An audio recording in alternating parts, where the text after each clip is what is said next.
Hello and assalamu alaikum guys, this is Saad Aslam and you're watching me on Techva and welcome back to another episode of Material UI। और आज हम दोबारा से Material UI को discuss करेंगे और last time हमने कुछ कंपोनेंट्स वगैरह जो है वो डिस्कस किए थे और आज हम प्रैक्टिकली उनको इम्प्लीमेंट करेंगे अपने रिएक्ट ऐप के अंदर और हम देखेंगे कि हम किस तरह से जो Material UI के कंपोनेंट्स हैं हम उनको किस तरह से अपने रिएक्ट ऐप के अंदर यानी react JS plus react native के अंदर भी आप सेम इसी तरीके से ये तमाम कंपोनेंट्स जो है वो यूज़ कर सकते हैं। So let's get to it. मैं डेस्कटॉप अपना सामने लेके आता हूँ। तो this is the material UI website. ये इंस्टॉलेशन गाइड है इनकी, बहुत ही सिंपल है। जस्ट सबसे पहले आपने क्रिएट रिएक्ट ऐप करके अपना रिएक्ट का जो फोल्डर है जो रिएक्ट का जो सारा जो इंस्टॉलेशन है बेसिकली वो आपने कर लेनी है। आपका रिएक्ट इंस्टॉल हो गया, उसके बाद आपने मटीरियल यूआई को इंस्टॉल करना है और उसका बहुत ही सिंपल तरीका है npm install material UI /core। ये इसकी इंस्टॉलेशन की जो कमांड है वो आपने इधर रन करनी है। अगर आप yarn यूज़ कर रहे हैं तो आप yarn की कमांड एंटर कर दें। अगर आप npm यूज़ कर रहे हैं तो आप npm से जो है वो इसको इंस्टॉल कर सकते हैं। तो हम ऐसा करते हैं कि इसको yarn से इंस्टॉल करते हैं क्योंकि मेरे पास yarn इंस्टॉल है।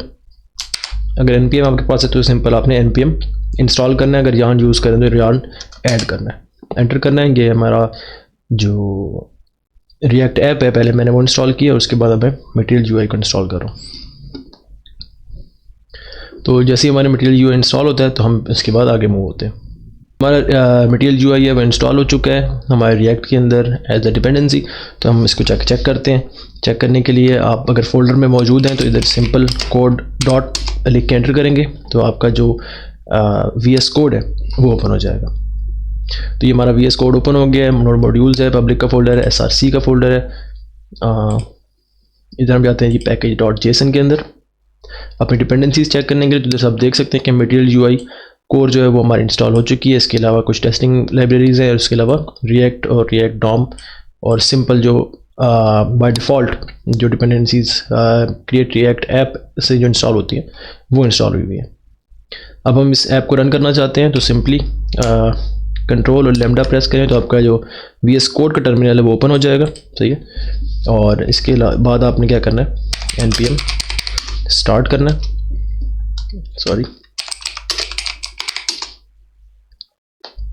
npm स्टार्ट करेंगे तो आपको पता है कि आपका जो सर्वर है वो रन करना स्टार्ट हो जाएगा और जो आपका रिएक्ट ऐप है वो आपको एक ब्राउज़र के अंदर पॉपअप होके शो हो जाएगी। तो जब तक हमारा सर्वर इंस्टॉल होता है तो तब तक हम अपनी वापस वेबसाइट की तरफ चलते हैं जो मटीरियल की वेबसाइट है जिसके अंदर हम ऐसा करते हैं। सबसे पहले जो मेन चीज़ें होती हैं वो आज हम ट्राई करके चेक करेंगे। सबसे पहले हमारे पास नेविगेशन है तो हम नेविगेशन लगाएंगे।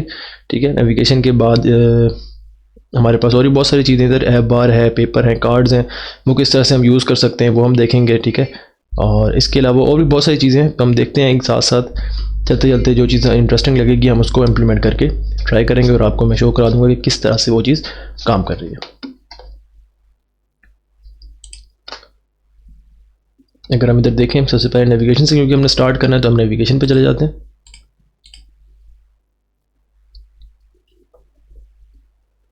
ये जनाब बॉटम नेविगेशन आ गई है फॉर मोबाइल डिवाइसेस। ठीक है। तो आपने ये देखी होगी मोबाइल डिवाइसेस के अंदर इस तरह से बॉटम नेविगेशन होती हैं, बटन्स होते हैं जो कि आप यूज़ कर सकते हैं। अब इसको यूज़ करने का तरीका क्या है कि सिंपली ये इन्होंने दिया हुआ है। ठीक है आपको, और आपने सिंपली क्या करना है कि यहाँ से ये कोड उठाना है और अपनी रिएक्ट ऐप के अंदर अपने जो भी आपने कंपोनेंट बनाया है वो उसके अंदर इसको जाके पेस्ट कर देना है और आपको ये चीज़ शो हो जाएगी। ये इसकी APIs वगैरह दी हुई हैं बॉटम नेविगेशन की और बॉटम नेविगेशन एक्शन की। उसको सबसे पहले यूज़ करने के लिए आपने क्या करना है कि आपने इंपोर्ट बॉटम नेविगेशन को आपने इंपोर्ट कर लेना है और उसके बाद आपने या फिर आप अगर चाह रहे हैं कि आप इसको फ्रॉम द बेस कंपोनेंट वहाँ से इंपोर्ट आप ना करें बेस फोल्डर से, यहाँ पर ये पड़ा हुआ है तो आप सिंपली यहाँ पर इसको ब्रैकेट्स लगा के कोर जो मटीरियल यूआई की कोर लाइब्रेरी है वहाँ से इसको इंपोर्ट कर सकते हैं। तो ये दोनों तरीके हैं, इन दोनों में से कोई एक तरीका आप करेंगे तो आपका जो कंपोनेंट है वो इंपोर्ट हो जाएगा और आप उसको फर्दर यूज़ कर सकते हैं। अच्छा जी, अब इसकी कुछ जनाब ये प्रॉप्स दी हुई हैं और इनकी इन्होंने इम्प्लीमेंटेशन बताई हुई है कि ये प्रॉप्स अब यूज़ करेंगे तो क्या होगा उससे। टाइप एंड नोड और उसके बाद क्लासेस, और जो क्लासेस आप यूज़ करना चाह रहे हैं अगर इसके अंदर CSS जो API है वो आप देख लें वो कह रहे हैं। इसके बाद जनाब आप कंपोनेंट टाइप बता सकते हैं, किस तरह का टाइप है जनाब, उसकी एलिमेंट का टाइप आप बता दें। बाय डिफ़ॉल्ट वो डिव होता है। शो लेबल्स का एक बुलियन का जनाब प्रॉप है, उसको फॉल्स है बाय डिफ़ॉल्ट, अगर आप ट्रू कर देंगे तो वो ट्रू हो जाएगा, लेबल्स आपको शो हो जाएंगे। ये ऑन चेंज का फंक्शन आप इसके अंदर यूज़ कर सकते हैं, ठीक है। और इसके बाद इसके अलावा कोई भी वैल्यूज़ जो है वो आप इसमें ऐड कर सकते हैं। CSS अगर आपने इसका चेंज करना है तो ये इसकी ग्लोबल क्लास है, ये क्लास आप एंटर कर देंगे अपने CSS की फ़ाइल के अंदर, उसमें जो भी आप चेंजेस करेंगे आपकी इस बॉटम नेविगेशन के ऊपर वो चीज़ इंप्लीमेंट हो जाएगी। अच्छा, इसके अलावा यहाँ पर जो है वो इस तरह से जो स्लाइडिंग मेन्यू बार होते हैं या फिर नेविगेशंस होते हैं वो भी हमारे पास हैं, इसी के अंदर दिए गए हैं, ठीक है। तो हम वो भी देखेंगे कि वो हम किस तरह से यूज़ कर सकते हैं। ये तो ऐप बार होगी हमारी, इसके पेपर है, कार्ड है, फीडबैक, प्रोग्रेस है, डायलॉग्स हैं, ठीक है। बहुत सारी चीज़ें हैं जो कि हम लोग यूज़ कर सकते हैं। ऑब्वियसली हम सारी चीज़ें नहीं यूज़ कर सकेंगे, बट जितनी कर सकेंगे कोशिश करेंगे ज़्यादा से ज़्यादा चेंज करें। अब ये सिंपल डायलॉग्स के लिए जनाब इन्होंने एक दिया हुआ है, इसमें इन्होंने क्या किया है, सिंपल ओपन पे क्लिक किया और यहाँ पर एक डायलॉग बॉक्स आपका ओपन हो गया। इसमें आप किस तरह की भी यूटिलिटी अपनी ऐप के हिसाब से एंटर कर सकते हैं, ठीक है। तो ये चीज़ हम करके देख सकते हैं। ये देखें ट्रांसलेशन है जी, स्लाइड इन। अब ये देखें किस तरह से स्लाइड होगी, इस तरह से आपके पास डायलॉग बॉक्स ओपन हो जाएगा। एग्री डिसएग्री जिस तरह से आप करना चाहते हैं वो चीज़ आ गई। ये फॉर्म डायलॉग है, ठीक है। इस पर क्लिक किया तो ये एक फॉर्म आ गया, इसमें आप कोई चीज़ एंटर कर सकते हैं यूज़र से अगर आपने इनपुट लेनी है तो। अब ये कस्टमाइज्ड फॉर डायलॉग्स आ गए जनाब, ठीक है। इसको आप सेव चेंजेस कर देंगे तो आपकी वो चीज़ कस्टमाइज़ हो जाएगी। Example customising the component you can learn more about override document pages. अगर आप इसके बारे में मज़ीद जानना चाहते हैं तो आप इधर जा सकते हैं। इसके बाद फुल स्क्रीन डायलॉग्स हैं जनाब, ये देखें फुल स्क्रीन के ऊपर ये चीज़ पॉपअप हो जाएगी, ठीक है। इसके बाद जनाब ऑप्शनल साइजेज़ हैं, आप इस तरह से इसको चेंज कर सकते हैं। आप देखें ऑन द स्पॉट जो है वो चीज़ आपका डायलॉग बॉक्स जो है वो चेंज हो रहा है, ठीक है। फुल विड्थ हम टॉगल कर सकते हैं इसको। और इनको यूज़ करने का तरीका बहुत ही सिंपल है। सिंपली आपने इस कोड वाले बटन पे क्लिक करना है, ये इसका सोर्स आ जाएगा और आपने इधर से इसको पकड़ना है और पेस्ट कर देना है आपने जहाँ पर भी इस चीज़ को, इस कंपोनेंट को यूज़ करना है, एंड दैट्स इट। तो नेविगेशन से हम लोगों ने स्टार्ट करना था। हम देखते हैं हमारी रिएक्ट ऐप जो है वो ओपन हो चुकी है, ऐप बार। तो ये देखेंगे हमारी ऐप बार आ गई जनाब। इस तरह से ये हम इस पर क्लिक कर सकते हैं, लॉगिन की है। इस तरह डिफरेंट डिज़ाइन हैं, डिफरेंट स्टाइल्स के अंदर आपको ऐप बार जो है वो मिल रही है यहाँ पर। आप इसके अंदर फर्दर चेंजेस भी ला सकते हैं। ये देखें इस तरह से डिफरेंट हमारे पास स्टाइल्स हैं ऐप बार्स के। तो हम ऐसे करते हैं, सिंपल सी एक ऐप बार पकड़ते हैं, जैसे कि ये वाली ऐप बार है, ठीक है। और इस ऐप बार को अपनी मटीरियल जो रिएक्ट ऐप है उसके अंदर यूज़ करते हैं। तो इसके लिए हम क्या करेंगे, सिंपली इधर सोर्स पे जाएंगे, ठीक है। ये इसका सारा सोर्स कोड पड़ा हुआ है, मैं आपको समझाऊंगा भी सही कि इसमें क्या हो रहा है और ये कैसे हम लोग इसको यूज़ कर रहे हैं। तो इसको जस्ट आपने इधर कॉपी करना है और अपनी रिएक्ट ऐप के अंदर चले जाना है। यहाँ पर हम आ गए और अब ऐसे करते हैं कि यहाँ पर आके हम, हमारे पास ये app.js का फोल्डर है, यहाँ पर हम ऐसे करेंगे, डायरेक्टली नहीं करते तो हम कंपोनेंट्स बना लेते हैं और कंपोनेंट्स को फिर हम इधर कॉल करा लेंगे। तो सबसे पहले मैं इसको क्लीन कर लेता हूँ, ठीक है। क्लीन हो गया और जस्ट इधर लिख देते हैं ऐप कंपोनेंट। ये चीज़ आ गई। इसके बाद जनाब हम ऐसा करते हैं कि एक कंपोनेंट्स का फोल्डर बना लेते हैं और इस फोल्डर के अंदर फर्दर एक फाइल बना लेते हैं जिसको हम कहते हैं नेविगेशन JS या फिर JSX भी कर सकते हैं, आपकी मर्ज़ी। आप जो भी जिस भी उसके साथ आप कंफर्टेबल हैं वो यूज़ कर सकते हैं, ठीक है।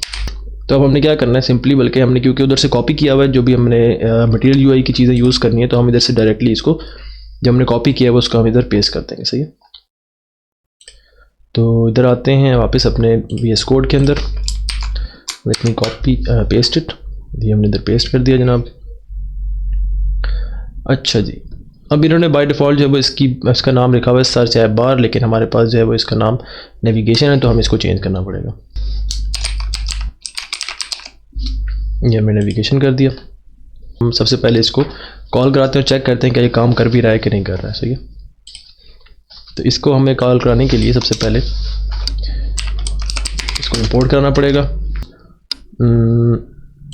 हम अपने जो नेविगेशन का कंपोनेंट हमने इंपोर्ट कराया है उसको हम इधर यहाँ पे कॉल करा लेते हैं with a self closing tag, and let's see जनाब कि हमारे पास कोई चीज़ रेंडर होती है कि नहीं होती है।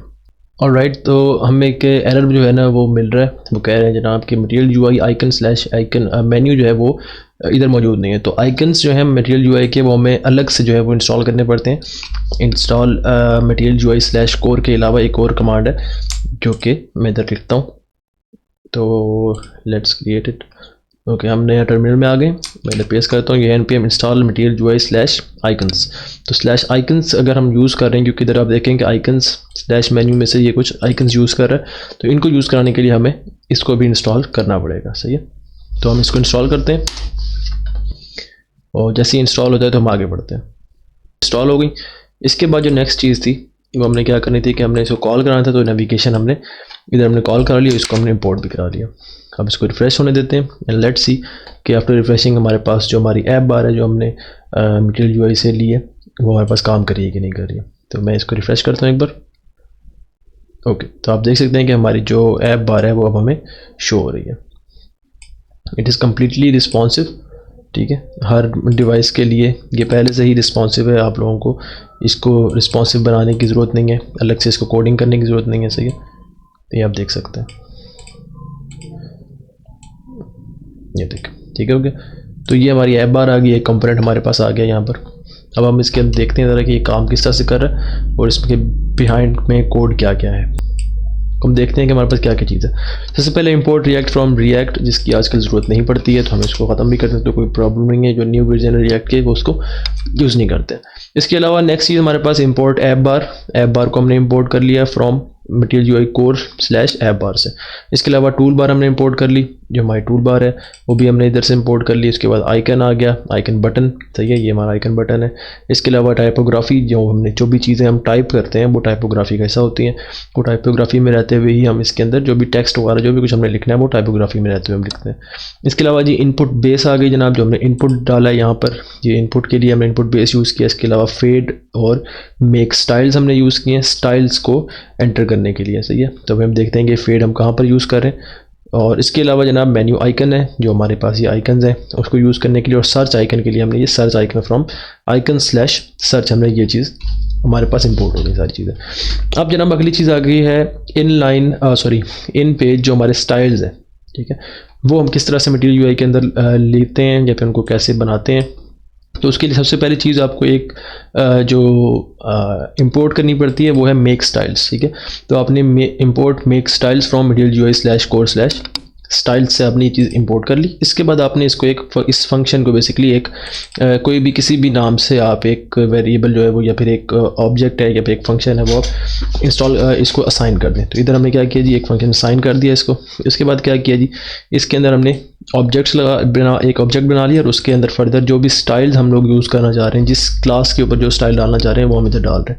तो हमने एक रूट नाम के एक क्लास ले ली और उस क्लास को हमने ये फ्लेक्स ग्रो 1 का स्टाइल दे दिया। तो ये इसके अलावा मेन्यू बटन की जो क्लास है उसको हमने मार्जिन राइट दे दिया। अब इसमें देखें आप, तो इसमें कैमल केस यूज़ हो रहा है, जो पुरानी जो CSS है जो कि हम यूज़ करते आते हैं, जिसके अंदर डैश आप यूज़ करते हो, तो जहाँ पे डैश यूज़ करके आप सेकंड वर्ड को अलग करते हैं, तो यहाँ पर वो चीज़ नहीं होती। यहाँ पर जब मटेरियल यूआई के अंदर आप इन पेज आप स्टाइल यूज़ करें तो आपको क्या करना है, कैमल केस यूज़ करना है।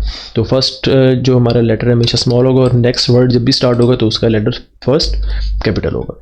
तो इधर जनाब इन्होंने क्या किया, margin right they the. Margin right देने के बाद इसको कहा गई थीम डॉट स्पेसिंग जो है वो 2 कर दिया। ठीक है, ये आ गया बाय डिफ़ॉल्ट वो यूज़ कर रहा है। तो इसको हम तेज़ ज़्यादा भी कर सकते हैं, इसको हम कम भी कर सकते हैं डिपेंडिंग।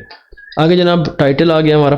तो टाइटल क्लास है उसको जनाब इन्होंने फ्लेक्स ग्रो दे दिया, डिस्प्ले नन कर दिया, ब्रेक पॉइंट दे दिया जनाब इसको, ये फॉर द रिस्पॉन्सिवनेस कि जनाब इधर ये आपका ब्रेक पॉइंट है, स्मॉल के ऊपर आपने ब्रेक हो जाना है और डिस्प्ले ब्लॉक कर देना है, और अभी डिस्प्ले नन हो रहा है। यानी कि टाइटल के लिए अगर आप देखें इधर, तो जैसे ही हमने स्मॉल से ये लार्ज पे आया तो आपको जो ब्रेक पॉइंट इसको मिला और इसने डिस्प्ले ब्लॉक कर दिया। और जैसे ही ये स्मॉल होगा तो आप देखें कि हमारे पास डिस्प्ले ब्लॉक नन की जो प्रॉपर्टी थी CSS की वो अप्लाई हो गई है और जो मटेरियल यूआई लिखा हुआ था वो हमारे पास अब जा चुका है। इसके बाद आ गया जनाब सर्च बार। इसकी ये क्लास है और इसको जनाब पोजीशन इसने रिलेटिव दी हुई है, बॉर्डर रेडियस दिया हुआ है, theme dot shape dot border radius का जनाब ये इसका रेडियस आप देख सकते हैं यहाँ पर, इसको हल्का सा एक रेडियस मिला हुआ है। ठीक है, इसके बाद जनाब बैकग्राउंड कलर है, तो बैकग्राउंड कलर में उसने फेड यूज़ किया। ये फेड का फंक्शन जो इसने इंपोर्ट किया था यहाँ पर, ये वही फंक्शन है। तो ये इसने इंपोर्ट किया फेड। अब ये देखें, ये चीज़ आप देख सकते हैं कि फेडेड रख है एक, ठीक है। तो ये इसने यूज़ किया, तो थीम डॉट पैलेट में गया है। पैलेट मतलब जो कलर पैलेट्स होते हैं। कॉमन डॉट वाइट, ये इसने एक कलर चूज़ किया वहाँ से जो कि कॉमन वाइट के नाम से कलर है, और इसको इसने 0.15 दे दिए। ये इसकी ओपेसिटी है। अगर हम इसको कम ज़्यादा करें तो आप देख सकेंगे कि इसके अंदर चेंजेस आपको नज़र आएंगी। अगर हम इसको 5.1 कर देते हैं, बल्कि 5 तो नहीं काम करेगा, इसको हम जनाब 1 कर देते हैं पूरा, और जैसे हम पॉइंट ख़त्म कर देते हैं। ये जो आपकी ओपेसिटी होती है वो 1 होती है, 0.0 से लेकर 1 तक ही काम करती है, ठीक है। तो ये इसको हमने 0.5 कर दिया। तो आप देखें जब हमने ख़त्म कर दिया बिल्कुल ये वाइट हो गया था, ठीक है। 0.5 पे ये हाफ हो गया, 0.15 पे ये और कम हो जाएगा। ये थोड़ा सा आगे पीछे है क्योंकि ये ऑन द रियल टाइम ये उसको रीलोड नहीं कर रहा है, क्योंकि आई थिंक सर्वर पे थोड़ा लोड है जो हमारा नोड का सर्वर है उसके ऊपर। तो आपको बात समझ आ गई होगी कि ओपेसिटी के लिए यूज़ हो रहा है। और हवर के ऊपर भी इसने इधर ये कमांड डाली हुई है कि अगर हवर हुआ इसके ऊपर तो फिर क्या करना है, फिर जी फेड को 0.25 पे ले जाना है, तो थोड़ी सी ओपेसिटी इसकी ज़्यादा हो जाएगी। तो अगर आप ये देखेंगे ये लाइन किस तरह से काम कर रही है, जैसे ही हम इसके ऊपर अपना माउस लेके जा रहे हैं तो आप देख सकते हैं कि इसके कलर के अंदर एक चेंज आ रहा है। जैसे ही हमने हवर किया इसके ऊपर एक चेंज आ रहा है। तो ये इसने प्रॉपर्टी डाली हुई। तो सिंपल CSS जिस तरह हम यूज़ करते हैं वही चीज़ें हैं इसके अंदर। मार्जिन लेफ्ट दे दिया, विड्थ दे दी, फिर इसमें जनाब इसने दोबारा से एक ब्रेक पॉइंट दे दिया इसके लिए कि जैसी स्क्रीन बड़ी हो तो क्या हो, ये जो है वो छोटा हो जाए, ठीक है। आपको जो सर्च बार है और स्क्रीन अगर स्मॉल में चली जाए तो आपका जो सर्च बार है वो बड़ी हो जाए। तो ये चीज़ हमारी आ गई। इसके बाद जनाब सर्च आइकन के लिए इसने पैडिंग दे दी, पोजीशंस वगैरह, और ये सिंपली अगर आप इसको गो थ्रू करेंगे तो आपको ये समझ आता जाएगा कि क्या चीज़ें इधर हो रही हैं, ठीक है। तो ये बहुत ही सिंपल चीज़ है। और ये सेम उधर यही उसने क्या किया है, theme dot break point dot up कर दिए और SM कर दिया। अगर स्मॉल इसको मिलती है जो कि स्क्रीन की विड्थ है या डिवाइस की विड्थ अगर स्मॉल हो जाए तो क्या करना है जनाब, तो विड्थ जो है वो 12 CH कर देनी है, और फोकस पे जनाब क्या करना है, विड्थ 20 CH कर देनी है। तो अगर आप इधर देखें, क्लिक किया अगर करूँ मैं, तो अब ये देखें इसकी साइज़ में आपको फ़र्क नज़र आ रहा होगा।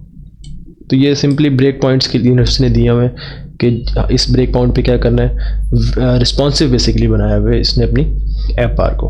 तो ये बाय डिफ़ॉल्ट ये चीज़ें आपको मिल जाती हैं, आपको खुद से करने की ज़रूरत नहीं पड़ेगी। जो आपने आधा घंटा 1 घंटा आपने CSS पे लगाना है, बजाय उसके आप अपनी ऐप को बिल्ड करने में लगाएं ताकि आपका जो प्रोसेस है वो फास्ट हो सके। अच्छा जी, अब आ जाते हैं हम नीचे। हमने स्टाइल्स वगैरह डिस्कस कर लिए। इस तरह हमने क्या किया, एक्सपोर्ट डिफ़ॉल्ट फंक्शन एक ऐड किया, और हमने ये नेविगेशन का फंक्शन हमने यूज़ किया। ये वही हमारा नाम होना चाहिए जो हमारे पास यहाँ पर फाइल का नाम है, और ये वही चीज़ है जहाँ जो हमने एक्सपोर्ट भी की है साथ में, जहाँ पर हमने इसको ऐप के अंदर जाके इम्पोर्ट किया है। ठीक हो गया। और इसके अंदर क्या चीज़ है जनाब, एक तो इसने ये const classes equal to use style. अब वो जो स्टाइल हमने सारे इधर बनाए हुए हैं ऊपर, इन सबको यूज़ करने के लिए इसने एक वर्ड एक या फिर एक वेरिएबल यूज़ किया, उस वेरिएबल को इसने क्लासेस का नाम दे दिया। तो उसके बाद जिसके पास फर्स्ट ऐप है, सॉरी डिव है, इसमें जनाब इसने ऐप बार ले ली। ऐप बार के अंदर इसकी पोजीशन दे दी स्टैटिक। फिर जनाब इसने टूल बार ली, ठीक है। उस टूल बार के अंदर अब ये टूल बार है, ऐप बार के अंदर ये टूल बार है इसकी, ठीक है। टूल बार के अंदर इसने क्या किया जी, एक आइकन बटन लिया है जो कि ये फर्स्ट आइकन बटन है। इसको as is equal to start किया कि स्टार्ट पे आपने रहना है, बल्कि इसको सेंटर में नहीं जाना, उस साइड पे नहीं जाना, बल्कि स्टार्ट पे रहना है। तो ये हमारे पास स्टार्ट हो गया। अब ये हमें पता कैसे चलेगा कि यहाँ पर हमने क्या लिखना है, कौन सी प्रॉप की वैल्यू क्या चीज़ है, तो उसके लिए आपको वेबसाइट पे जाना पड़ेगा। तो हम वेबसाइट पे जाते हैं, वेबसाइट को बड़ा करता हूँ और इधर हम सर्च करते हैं आइकन बटन।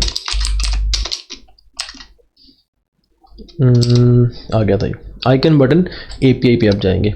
अब इसकी जैसे ही आप API पे क्लिक करेंगे तो आप देखेंगे कि ये सारी प्रॉप्स इधर इसने दी हुई है, ठीक है। तो क्लासेस की प्रॉप दी हुई है, नोड दी हुई है, कलर्स दी हुई है। ये कलर्स हैं, आप ये चीज़ें आप यूज़ कर सकते हैं, ठीक है। आप डिफ़ॉल्ट कर सकते हैं, इनहेरिट कर सकते हैं, प्राइमरी और सेकेंडरी कर सकते हैं, डिसेबल का यूज़ कर सकते हैं, और ये एज का दे सकते हैं। तो आप देखें एज की ये प्रॉप है और इसके अंदर ये 3 चीज़ें हैं, ठीक है। ये आप तीनों चीज़ें यूज़ कर सकते हैं। स्टार्ट इधर यूज़ की हुई, आप एंड भी यूज़ करते हैं, आप फॉल्स भी यूज़ कर सकते हैं। तो इधर से आपको पता लगेगा कि आपने प्रॉप कौन सी यूज़ कर सकते हैं और उस प्रॉप के अंदर आप क्या चीज़ डाल सकते हैं, ठीक है। और ये इसकी फिर आगे डिटेल लिखी हुई कि इससे क्या होगा। आगे जनाब हमारे पास आइकन बटन के बाद आ गया मेन्यू आइकन, ये मेन्यू आइकन आ गया हमारा, ठीक हो गया। अब ये क्या किया इसने, ये आइकन बटन का ये इसने पूरा एक मेन जो है वो बनाया है, इसका पेरेंट बनाया है और इस पेरेंट के अंदर इसने मेन्यू आइकन को ऐड किया है, ठीक हो गया। और इसके बाद इसने जनाब टाइपोग्राफी यूज़ की है। अब ये टाइपोग्राफी के अंदर इसने क्या किया, क्लास नेम दे दी है, उसका नाम दे दिया टाइटल, इसको जनाब वेरिएंट दे दिया है H6 का, और नो रैप की इसको एक और कमांड दे दी है, और इसके अंदर जो लिखा है वो लिखा है मटेरियल UI, ठीक है। तो इधर हम इसको चेंज भी कर सकते हैं, फॉर एग्जांपल टेक्वा कर दें, ठीक है हो गया। तो हमने इसको टेक्वा UI कर दिया। हम इसका वेरिएंट चेंज कर सकते हैं, यहाँ से H6 है, हम इसको H6 से हम इसको H2 कर देते हैं, ठीक है। अब देख सकते हैं यहाँ पर, लेट्स सी जैसे ये रिफ्रेश होता है,